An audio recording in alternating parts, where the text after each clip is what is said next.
Alright, 4K artists, today we heard a book about a bunch of crayons with some crazy personalities, and they wanted to be used in some different creative ways.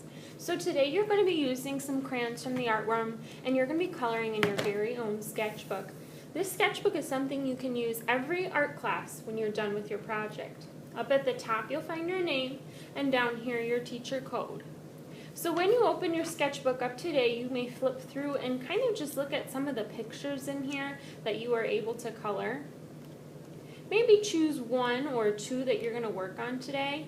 There's also the backs of images or pictures that if you would like to create your own pictures and do a little free draw, you may use those blank pages. Or if you would like to color, you could color in some of these characters. When I'm coloring with my crayons, what I like to color is thick and thirsty. Thick and thirsty means that I am coloring heavy and dark. I'm pushing pretty hard with my crayon so that I have a really nice bright color. Here, let me show you something that's thin and wimpy. Do you notice how that green barely even shows up? He's thin and wimpy. I need something thick and thirsty.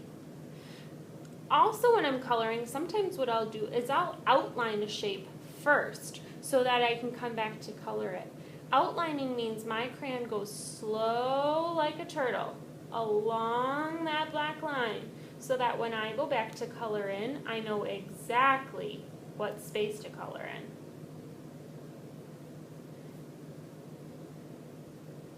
Now that I have that shape outlined, I can come back in and color that whole space thick and thirsty.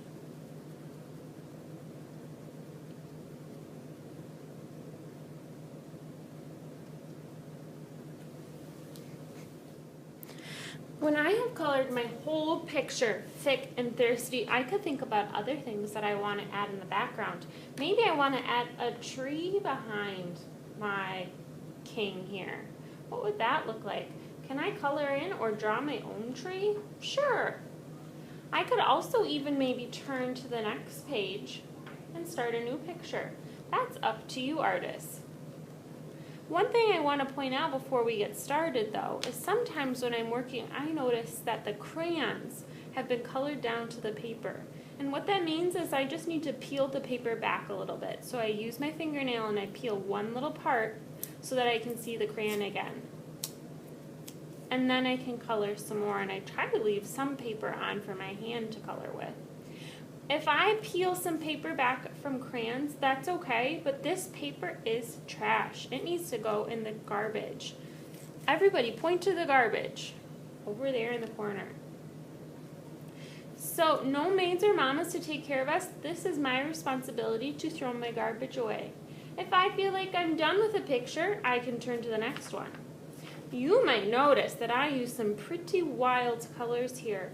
Your sketchbook is a place for you to make some artist choices and for you to maybe experiment or get a little bit creative with your colors. I can't wait to see what kind of pictures you create and come up with.